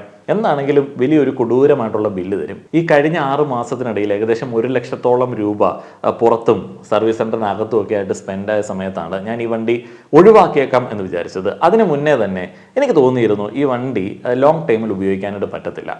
അപ്പോൾ ഞാൻ ഈ വണ്ടിയുടെ കംപ്ലയിൻസ്, കുഞ്ഞു കുഞ്ഞു കംപ്ലയിൻസ്, വേറെ ആൻഡ് ടയർ കാര്യങ്ങളൊക്കെ എൻ്റെ കയ്യിൽ നിന്ന് പൈസ മുടക്കി കംപ്ലീറ്റ് റെഡിയാക്കിയിരുന്നു. എന്തിനാണെന്ന് വെച്ച് കഴിഞ്ഞാൽ സെല്ല് ചെയ്യാനായിട്ട്. വാങ്ങുന്ന ഒരാൾക്ക് പണി കിട്ടരുതല്ലോ. എന്തുകൊണ്ടോ അന്ന് ഇതിന് വളരെ പൂറായിട്ടുള്ള റീസെയിൽ വാല്യൂ ആണ് എന്ന് മനസ്സിലാക്കി ഞാൻ കൊടുക്കണ്ട എന്ന് തീരുമാനിച്ചു. അതുകൊണ്ട് എനിക്ക് കൂടുതൽ ലോസ് വന്നു, പക്ഷെ അതിൽ എനിക്കൊരു വലിയ സമാധാനമുണ്ട്. അന്ന് മുതൽ എന്നെ അലട്ടുന്ന ഏറ്റവും വലിയ പ്രശ്നമാണ് ഞാൻ ഈ വണ്ടി വിൽക്കുന്ന സമയത്ത് ഇത് വാങ്ങുന്ന ഒരാളുടെ അവസ്ഥ. ഇത് വാങ്ങാൻ പറ്റിയ ഒരാളെ എനിക്ക് കിട്ടണം. ഞാൻ എക്സ്ചേഞ്ച് ചെയ്യാനായിട്ട് തീരുമാനിച്ചു. വൈഫിനൊരു വണ്ടി വാങ്ങാനായിട്ട് ഇത് എക്സ്ചേഞ്ച് ചെയ്യാനായിട്ട് തീരുമാനിച്ചു. അവരോട് ഞാൻ ഏറ്റവും റീസെൻറ്റ് കംപ്ലൈൻറ്റിനെ കുറിച്ചിട്ട് പറഞ്ഞു. വണ്ടി ഓടിക്കൊണ്ടിരുന്ന സമയത്ത് വണ്ടിയുടെ കൂളൻ്റ്, എൻജിൻ തണുപ്പിക്കുന്ന ആ ഒരു സംവിധാനത്തിനകത്തൂടെ എൻജിൻ ഓയിൽ അടിച്ച് കയറി വണ്ടിയുടെ എല്ലാ ഘടകങ്ങളിലും ഓയിലായി. അപ്പോൾ ഇത് പൂർണ്ണമായിട്ട് ക്ലീൻ ചെയ്യുക, മൊത്തം പാർട്സ് മാറുക എന്ന് പറയുന്നതിന് ലെക്സോൺകാർ പാർട്സിന് തന്നെ ഏകദേശം 50,000 രൂപയെങ്ങാണ്ടാണ് എനിക്ക് കൊട്ടേഷൻ തന്നത്. പക്ഷേ ഈ വണ്ടി ഇനിയും അങ്ങനെ കൊണ്ട് നടന്നു കഴിഞ്ഞാൽ പണി കിട്ടും എന്നുള്ളത് മനസ്സിലായ സമയത്താണ് ഞാനിത് എക്സ്ചേഞ്ച് ചെയ്യാനായിട്ട് തീരുമാനിച്ചത്. അപ്പോൾ അവർ പറഞ്ഞ ആ ഒരു കംപ്ലയിൻറ്റോടെ അവർ എടുത്തുകൊള്ളാം. എന്നാലും എനിക്ക് എന്തോ ഒരു മടി. ഞാൻ ഈ വണ്ടി വലിയ കുഴപ്പമില്ലാതെ ഒന്ന് നന്നാക്കി കൊടുത്തേക്കാമെന്ന് വിചാരിച്ച ഒരു സർവീസ് സെൻറ്ററിൽ കയറ്റിയ സമയത്ത്, ഒരു വർക്ക്ഷോപ്പിൽ കയറ്റിയ സമയത്ത് അവിടുത്തെ ടെക്നീഷ്യൻ അത് എടുത്തോളാം എന്ന് പറഞ്ഞു. അദ്ദേഹത്തിന് ഇതിൻ്റെ പരിപാടികളൊക്കെ അറിയാം. ഒരു ടെക്നീഷ്യൻ ആകുമ്പോൾ അദ്ദേഹത്തിന് നന്നാക്കിയിട്ടെങ്കിലും കൊണ്ട് നടക്കാനായിട്ട് പറ്റും. ഞാൻ പറഞ്ഞു എക്സ്ചേഞ്ച് വാല്യൂ ഏറ്റവും കുറവ് പൈസയാണ് ഈ വാഹന എക്സ്ചേഞ്ചുകാർ, ഷോറൂമുകാർ നമ്മളോട് പറയുന്നത്. അത് തന്നാൽ മതി, നിങ്ങൾ എടുത്തോളുക. അപ്പോൾ പുള്ളി എടുത്തു, അതെന്തൊക്കെയോ നന്നാക്കി പുള്ളി ഉപയോഗിക്കുന്നുണ്ട്. നമ്മളെ കൊണ്ട് പറ്റുമോ? വളരെ സാധാരണക്കാരനായിട്ടുള്ള നമ്മളെ കൊണ്ട് പറ്റുമോ? അപ്പോൾ പുള്ളിക്കാരൻ എന്നോട് പറഞ്ഞ് പുള്ളിക്കാരൻ്റെ സ്കാനിങ് മെഷീനൊക്കെ ഉണ്ട്. സ്കാനിങ് മെഷീനൊക്കെ ഉണ്ട് എന്നുണ്ടെങ്കിൽ മാത്രമേ, 1-2 ലക്ഷം രൂപയുടെ സ്കാനിങ് മെഷീനൊക്കെ ഉണ്ട് എന്നുണ്ടെങ്കിൽ മാത്രമേ ഈ വണ്ടി ഓടിച്ചുകൊണ്ട് നടക്കാൻ പറ്റത്തുള്ളൂ. കാരണം അത്രയധികം സെൻസർ എറേഴ്സ് ഇതിൽ കാണിക്കും. അപ്പോൾ അതിനകത്ത് കാര്യം ഉള്ളതുണ്ടായിരിക്കാം, ഇല്ലാത്തതുണ്ടായിരിക്കാം. എന്താണെങ്കിലും ഇത് നമ്മൾ നോക്കണ്ടേ. സർവീസ് സെൻ്റർ ചെന്ന് കഴിഞ്ഞാൽ അവർ ഉറപ്പായിട്ടും നമ്മുടെ കയ്യിൽ നിന്ന് കുത്തിനെ പിടിച്ച് കുറേ പൈസ വാങ്ങിച്ചിട്ട് അതും ഇതുമൊക്കെ അവർ മാറിക്കും. എത്ര തവണ വഴിയിൽ കിടന്നു എന്നുള്ളതിനെ കുറിച്ചിട്ട് എനിക്കറിയില്ല. ഇപ്പോൾ തന്നെ നിങ്ങൾ ഈ ChatGPT പറഞ്ഞ മെക്കാനിക്കൽ ഫെയിലിയേഴ്സ്, റിലയബിലിറ്റി ഇഷ്യൂസിനെ കുറിച്ചിട്ട് മനസ്സിലാക്കിയിട്ടുണ്ടാവുമല്ലോ. വണ്ടി എടുത്ത 6 മാസങ്ങൾക്കിടയിൽ DPFുമായി ബന്ധപ്പെട്ട ഇഷ്യൂ ആയിരുന്നു, ഡീസൽ പർട്ടിക്കുലേറ്റ് ഫിൽറ്ററുമായി ബന്ധപ്പെട്ട ഇഷ്യൂ. വഴിയിലെല്ലാം ഇങ്ങനെ പവറില്ലാതെ കിടക്കുകയാണ്. അവർ ഫ്ലാറ്റ് ബെഡിൽ വന്ന് കയറ്റിക്കൊണ്ട് പോകുന്നു. പിന്നെ അനിയന്ത്രിതമായിട്ടുള്ള കാത്തിരിപ്പുകൾ, EMI അടയ്ക്കണം കേട്ടോ. Service centre nightmares, customers waste experience. Service സെൻറ്ററുകളെ കുറിച്ചിട്ട് ഞാൻ ആദ്യം തന്നെ പറഞ്ഞു. ടാറ്റയുടെ കാറൊക്കെ എടുക്കാനായിട്ട് ആഗ്രഹിക്കുന്ന ആളുകൾ ചിന്തിക്കുക കേട്ടോ. സർവീസ് സെൻറ്റർ എന്ന് പറയുന്നത് ഇപ്പോൾ മിക്കവാറും ഉള്ള സിറ്റികളിലൊക്കെ ലെക്സോൺ വക ഒന്ന് വന്നിട്ടുണ്ട്. ലെക്സോൺ എന്ന് പറയുന്നത് കാട്ടിലെ തടി തേവരുടെ ആന എന്നുള്ള രീതിയിൽ പൈസ പിരിക്കുന്ന ഒരു സംവിധാനമാണോ എന്നുള്ളൊരു ഡൗട്ടും എനിക്ക് വന്നു തുടങ്ങിയിട്ടുണ്ട്. കാരണം ലെക്സോൺ വളരെ വിശ്വസിക്കാൻ പറ്റുന്ന ഒരു സ്ഥാപനമാണ് എന്ന് ഞാൻ ആദ്യഘട്ടങ്ങളിലൊക്കെ വിശ്വസിച്ചിരുന്നു. എന്നാൽ അവരുടെ ടെക്നീഷ്യൻസ് ക്വാളിഫിക്കേഷനും ഇല്ലാത്ത ആളുകളാണ് പലയിടങ്ങളിലും. ഒരു റീസെൻറ്റ് എക്സാമ്പിൾ പറയുകയാണെന്നുണ്ടെങ്കിൽ ഇതിനെന്നും സെൻസർ ഇഷ്യൂസ് ഉണ്ടല്ലോ, എന്നും കംപ്ലയിൻ്റ് ആണല്ലോ. നമ്മൾ ഒരു കംപ്ലയിൻറ്റ് വെച്ചുകൊണ്ട് തന്നെയാണ് പലപ്പോഴും ഓടിച്ചുകൊണ്ട് നടക്കുക. സർവീസ് സെൻറ്ററിൽ നിന്ന് ഒരു കംപ്ലയിൻറ്റ് നന്നാക്കാൻ കൊടുത്തു കഴിഞ്ഞാൽ വേറൊരു കംപ്ലയിൻറ്റുമായിട്ടാണ് തിരിച്ചു തരുന്നത്. സാർ ഓടിച്ച് നോക്കൂ, പിന്നെ കൊണ്ടുവരൂ എന്നുള്ളതാണ് അവരുടെ സ്ഥിരം പല്ലവി. അങ്ങനെ ഞാൻ വണ്ടി സർവീസിന് കൊടുത്തു, മേജർ സർവീസാണ്. ഈ ഏറ്റവും ലേറ്റസ്റ്റ് ആയിട്ടുള്ള പണി കിട്ടുന്നതിന് തൊട്ട് മുൻപ് 2000 കിലോമീറ്റർ മുമ്പുള്ള സർവീസ്. അപ്പം അവരെന്തോ ഒരു സെൻസർ ഊരിയിട്ടു. ഈ ഡീസൽ ഫിൽറ്ററിനകത്ത് വെള്ളം കയറുന്നതുമായി ബന്ധപ്പെട്ട്, വെള്ളത്തിൻ്റെ കണ്ടൻറ്റ് കാണിക്കുന്നതുമായി ബന്ധപ്പെട്ട ഒരു സെൻസർ അവർ ഊരിയിട്ടു. അവർ തിരിച്ച് കുത്താത്തതാണ്. സെൻസർ ക്ലീനിങ് എന്ന് പറഞ്ഞിട്ട് ഒരു 10-250 രൂപ വാങ്ങിച്ചായിരുന്നേ. എന്തോ സ്പ്രേ അടിച്ച് സെൻസറിനകത്തൊക്കെ അടിച്ചിട്ട് ക്ലീൻ ചെയ്യുന്ന എന്തോ ഒരു തട്ടിപ്പ് പരിപാടിയാണെന്ന് തോന്നുന്നു. നല്ലതായിട്ട് ചെയ്തു കഴിഞ്ഞാൽ നല്ലതായിരിക്കാം, പക്ഷേ അവർ ചെയ്യുമ്പോൾ അതൊരു തട്ടിപ്പായിട്ട് തന്നെയാണ് എനിക്ക് തോന്നുന്നത്. ഏതായാലും അവർ ആ സെൻസർ ഊരിയിട്ടു. എന്നിട്ട് അര ടാങ്ക് ഡീസൽ അതിനകത്തുണ്ടായിരുന്നു. അതുവരെ എനിക്ക് ആ ഒരു പ്രശ്നം ഉണ്ടായിരുന്നില്ല. ഫുൾ ടാങ്ക് അടിച്ചു കൊടുക്കുന്നതാണ്. ആ ഒരു ഹാഫ് ടാങ്ക് അടിച്ചപ്പോൾ എനിക്ക് പ്രശ്നം ഉണ്ടായിരുന്നില്ല. അവരെനിക്ക് വണ്ടി തന്നിട്ട് പറഞ്ഞു, സാർ ഇതിൻ്റെ ഫ്യൂവൽ ലൈനിലൊക്കെ വെള്ളത്തിൻ്റെ കണ്ടന്റ് ഉണ്ട്, ഇത് നമുക്ക് ഫുൾ അടിച്ച് ക്ലീൻ ചെയ്യേണ്ടി വരും. നല്ല പൈസയാവുന്ന പരിപാടിയാണ്. 2 ദിവസം വണ്ടി തരേണ്ടി വരും. വേറൊരു എഞ്ചിൻ വാർണിംഗ് ലൈറ്റ് കിടപ്പുണ്ടായിരുന്നു. അപ്പോൾ അതിൻ്റെ കംപ്ലയിൻറ്റ് തീർക്കാൻ വേണ്ടി കൊടുത്തപ്പോൾ പുതിയൊരു കംപ്ലയിൻ്റ് ആയിട്ട് തിരിച്ചു തരികയാണ്. മറ്റേ കംപ്ലയിൻറ്റ് മാറിയിട്ടില്ല. ഞാൻ പറഞ്ഞ് എന്ത് ചെയ്യാം ഇത്, എനിക്ക് ഒരു ഐഡിയയും കിട്ടിയില്ല. ഞാൻ അവരോടും പറഞ്ഞു, ഇത് എങ്ങനെയെങ്കിലും നന്നാക്കി ഇത് നിങ്ങൾ എടുക്കുമോ എന്ന് ചോദിച്ചു. അപ്പോൾ അവർ പറഞ്ഞു, അയ്യോ ടാറ്റയുടെ വണ്ടിക്ക് റീസെയിൽ വാല്യൂ ഇല്ല. എന്നിട്ട് ഞാൻ ഈ വണ്ടിയായിട്ട് വളരെ വേദനയോടെ പുറത്തിറങ്ങി. 15 രൂപ എങ്ങാണ്ട് ബില്ല് കൊടുത്തിട്ട് പുറത്തിറങ്ങുകയാണ് കംപ്ലയിൻറ്റുമായിട്ട്. അടുത്ത ദിവസം ഒരു ലോക്കൽ വർക്ക്ഷോപ്പിൽ എൻ്റെ ഓൺലൈൻ പഠനത്തിൻ്റെ അടിസ്ഥാനത്തിൽ മനസ്സിലാക്കിയ കാര്യങ്ങൾ കൊണ്ട് ചെന്നു. ചേട്ടാ ഇതിൻ്റെ ഈ ഡീസൽ ഫിൽറ്റർ ഒന്ന് കാണിക്കാൻ പറ്റുമോ? അപ്പോൾ അവിടെ എങ്ങാണ്ട് എന്തോ ഒരു ഡ്രെയിൻ പ്ലഗ് ഉണ്ടെന്നൊക്കെ അറിയാൻ കഴിഞ്ഞു. അവരിത് ഉയർത്തി നോക്കിയ സമയത്ത് ആ സെൻസർ അവർ കുത്തിയിട്ടില്ല, കണക്ട് ചെയ്തിട്ടില്ല. നിങ്ങളൊന്ന് ആലോചിച്ച് നോക്കുക, ഞാൻ പുറത്ത് പോയിട്ട് ഇത് കാണിച്ചില്ല എന്നുണ്ടെങ്കിൽ അടുത്ത ദിവസം അവർ സമ്മതിക്കും അവർ ഈ സെൻസർ കണക്ട് ചെയ്തിട്ടില്ല എന്നുള്ളതില്ല. അവർ മിക്കവാറും എൻ്റെ കയ്യിൽ നിന്ന് ഇത് മൊത്തം ക്ലീൻ ചെയ്തു എന്ന് പറഞ്ഞിട്ട് കുറേയധികം പൈസ വാങ്ങാനായിട്ടുള്ള എല്ലാ സാധ്യതയുണ്ടെന്നേ. അതാണ് ഈ ടാറ്റയുടെ സർവീസ് എന്ന് പറയുന്നത്. നിങ്ങൾ പറ്റിക്കപ്പെടാനായിട്ടുള്ള നല്ല സാധ്യതയുണ്ട്. എല്ലാവരും പറ്റിക്കൽക്കാരാണെന്ന് ഞാൻ പറയുന്നില്ല, സാധ്യതയുണ്ട്. അപ്പോൾ ആ ഒരു സാധ്യത നിങ്ങൾ ഇട്ട് കൊടുക്കണോ എന്നുള്ളത് പർച്ചേസ് ചെയ്യുന്ന സമയത്ത് ചിന്തിക്കേണ്ട ഒരു കാര്യമാണ്. ഇപ്പോഴും പല ആൾക്കാർ പറയും എൻ്റെ വണ്ടിക്ക് പ്രശ്നമില്ല. വളരെ നല്ല കാര്യം, നിങ്ങളുടെ വണ്ടിക്ക് പ്രശ്നമില്ലെങ്കിൽ ഒരു കുഴപ്പമില്ല. ഇനി എടുക്കുന്ന ആളുകൾക്ക് പ്രശ്നം വരാനായിട്ടുള്ള സാധ്യത ഇല്ല, ഉറപ്പായിട്ടും വരത്തില്ല എന്ന് നിങ്ങൾക്ക് ഉറപ്പ് കൊടുക്കാൻ പറ്റുമോ? ഇല്ലല്ലോ. അതിനെക്കുറിച്ചിട്ടാണ് ഞാൻ സംസാരിക്കുന്നത്. അതേപോലെ തന്നെ Tata Indian product service cost വളരെ കുറവാണ് എന്നുള്ളതായിരിക്കും നിങ്ങളുടെ വിചാരം. മിനിമം നെക്സോണൊക്കെ സർവീസ് ചെയ്യുമ്പോഴത്തേന് ഒരു 10-15 രൂപയൊക്കെ ആവും. അത് 15,000 കിലോമീറ്റർ ഓടണമെന്നുണ്ടെങ്കിൽ 2 തവണയൊക്കെ സർവീസ് സെൻറ്ററിൽ പോകണം. 3-4 ഒക്കെ ഞാൻ പോകാറുണ്ടായിരുന്നു. ഈ പോകുന്ന സമയത്തൊക്കെ അവർ ഓരോരോ ചാർജ് നമ്മളുടെ അടുത്ത് നിന്ന് ഈടാക്കും. എങ്ങനെയാണെങ്കിലും ഒരു 10-20 രൂപയ്ക്ക് മുകളിൽ നമുക്ക് സർവീസ് ചാർജ് ആവും. പുതിയ വണ്ടി എടുക്കുന്നവൻ്റെ ചിലവാണ്, ഒന്ന് ആലോചിച്ച് നോക്കിക്കോണേ. ഇങ്ങനെ 100 വഴികളിൽ കൂടെ നമ്മുടെ അടുത്ത് നിന്ന് പൈസ അവർ വാങ്ങും. എന്നാൽ പുറത്ത് കൊണ്ടുപോയി നമ്മൾ പണിയാൻ നോക്കിക്കഴിഞ്ഞാൽ അവർക്ക് ഇതിൻ്റെ ടെക്നോളജി ഒന്നും അറിയില്ല, അവർക്ക് ഇതിൻ്റെ സിസ്റ്റമൊന്നും പല ആളുകളുടേതും ഇല്ല. അവർ അഴിച്ചിടുന്ന സമയത്തായിരിക്കും പാർട്സ് അവൈലബിൾ അല്ല എന്നുള്ളത് മനസ്സിലാവുന്നത്. Money looting through poor quality and unnecessary repairs, അതിനെക്കുറിച്ചിട്ട് ഞാൻ ഓൾറെഡി സംസാരിച്ചിരുന്നു. അപ്പോൾ അതിനകത്ത് ECU reset, suspension component replacements, even when minor fixes would suffice, additionally spare parts for Tata vehicle tend to be expensive. Okay, ഇതാണ് ഇപ്പോൾ കുഞ്ഞു കുഞ്ഞു സാധനങ്ങൾ. ഇപ്പോൾ എൻജിൻ ബുഷ്, എൻജിൻ മൗണ്ട്, സസ്പെൻഷൻ്റെ ചില ബുഷുകൾ, ഡോറിൻ്റെ ചില സംഭവങ്ങൾ, ഇതൊക്കെ എപ്പോഴും പോയെന്ന് പറഞ്ഞിട്ട് ഇവർ ബില്ല് ഈടാക്കും. നിങ്ങൾ ശ്രദ്ധിച്ച് നോക്കുക, നമുക്കത് ഫീൽ ചെയ്യുന്നതിന് മുന്നേ തന്നെ ഇവർക്ക് അത് മാറണമെന്നുള്ള ഒരു ചിന്ത വരും. ഇതൊക്കെ അവരുടെ സ്ഥിരം പരിപാടികളാണ്. ഈ ബുഷുകൾ മാറുക എന്നുള്ളത് അത്യാവശ്യം എക്സ്പെൻസീവാണ് ഈ പരിപാടി. നമ്മൾ പിന്നെ അത് വെച്ചുകൊണ്ടിരിക്കേണ്ട എന്ന് വിചാരിച്ചിട്ട് പല കസ്റ്റമേഴ്സ് മാറും. ഞാനൊക്കെ അങ്ങനെ മാറുന്ന കൂട്ടത്തിലായിരുന്നു. പിന്നീടാണ് എനിക്ക് മനസ്സിലായത് നല്ല ഒച്ച, കിടന്ന് ഇളകുന്ന ഒച്ച കേൾക്കുമ്പോൾ അറിയാൻ മതി. പണ്ട് ഞാൻ ഉപയോഗിച്ചുകൊണ്ടിരുന്ന മാരുതിയുടെ വണ്ടികളൊക്കെ അങ്ങനെ ഇളകുന്ന സമയത്തേ പോയി മാറാറുള്ളൂ. ഇളകി കഴിഞ്ഞാലും മാറിയില്ലെങ്കിലും വഴി നിന്ന് പോകത്തില്ല. പക്ഷേ ഈ ടാറ്റയുടെ വണ്ടി നമ്മൾ മാറുന്നത് എന്തുകൊണ്ടാണെന്ന് വെച്ച് കഴിഞ്ഞാൽ ഇത് വഴി നിന്ന് പോകും എന്നുള്ള പേടി ഉള്ളതുകൊണ്ട് മാക്സിമം ഈ പണികൾ നമ്മൾ അവോയ്ഡ് ചെയ്യുകയാണ്. അങ്ങനെയൊക്കെ ഒരു വണ്ടിയുടെ ഓണർഷിപ്പ് മുന്നോട്ടേക്ക് കൊണ്ടുപോകേണ്ട ആവശ്യമുണ്ടോ? ഇനി പാർട്സിനെ കുറിച്ചിട്ട് പറയുകയാണെന്നുണ്ടെങ്കിൽ ടാറ്റയുടെ സ്പെയർ പാർട്സിന് ഭയങ്കര പൈസയാണ്. ആ പൈസയുടെ കാരണം എന്താണെന്ന് വെച്ച് കഴിഞ്ഞാൽ ടാറ്റ കാറ് മാത്രം വിറ്റിട്ടല്ല പൈസ ഉണ്ടാക്കുന്നത്. അവർ പല കമ്പനികളുടെ സാധനങ്ങൾ കൂട്ടിച്ചേർത്തിട്ടാണ് ഈ വണ്ടി ഉണ്ടാക്കിയിരിക്കുന്നത്. അപ്പോൾ സാധനങ്ങളുടെ മേലും അവർക്ക് ലാഭമുണ്ട്. ഒരു എക്സാമ്പിൾ പറയുകയാണെന്നുണ്ടെങ്കിൽ ഈ കഴിഞ്ഞ 2 മാസങ്ങൾക്ക് മുൻപ് ഞാൻ സ്ഥിരമായി വഴിയിൽ കിടന്നുകൊണ്ടിരുന്നത് ഒരു കംപ്ലയിൻറ്റ് ഐഡൻറ്റിഫൈ ചെയ്യാൻ പറ്റാത്തത് കൊണ്ടാണ്. എന്താണെന്ന് വെച്ച് കഴിഞ്ഞാൽ വണ്ടി എവിടെയെങ്കിലും യാത്ര പോയിട്ട് വരുന്ന സമയത്ത്, നൈറ്റ് ട്രാവൽ കഴിഞ്ഞിട്ട് അല്ലെങ്കിൽ എവിടെയെങ്കിലും ഞാൻ സ്റ്റേ ചെയ്തിട്ട്, ഇപ്പോൾ ദൂരയാത്രയിൽ നമ്മൾ റൂം എടുത്ത് സ്റ്റേ ചെയ്യുമല്ലോ, എന്നിട്ട് അവിടുന്ന് രാവിലെ ഇങ്ങോട്ട് വരുന്ന സമയത്ത്, എന്നും വെളുപ്പിന് എറണാകുളത്ത് നിന്നൊക്കെ വരുന്ന സമയത്ത് എവിടെയെങ്കിലും ഫുഡ് കഴിക്കാൻ നിർത്തി കഴിഞ്ഞാൽ അവിടെ വണ്ടി ഓഫായി കിടക്കും, സ്റ്റാർട്ടാവില്ല. ഈ കംപ്ലയിൻറ്റ് കണ്ടുപിടിക്കാൻ പറ്റുന്നില്ല. അവിടുന്ന് ആരെങ്കിലുമൊക്കെ വിളിച്ചിട്ട് നമ്മൾ വണ്ടി മറ്റേ ജംപ് സ്റ്റാർട്ട് ചെയ്ത് കഴിഞ്ഞാൽ പിന്നീട് പ്രശ്നമില്ല, പിന്നെ 2-3 ദിവസത്തിന് പ്രശ്നമില്ല. പിന്നെയും രാവിലെ ഇത് ഓഫാവുന്നു. ഇതെന്തുകൊണ്ട് രാവിലെ ഓഫാവുന്നു എന്നുള്ളത് എനിക്ക് മനസ്സിലാവുന്നില്ല. രാവിലെ എടുക്കുമ്പോൾ പ്രശ്നമില്ല, രാവിലെ ഓടിച്ചുകൊണ്ട് വരുന്ന സമയത്താണ് ഇത് ഓഫായി പോണത്. ഇതെന്നെ വല്ലാതെ കുഴക്കിയ ഒരു പ്രശ്നമാണ്.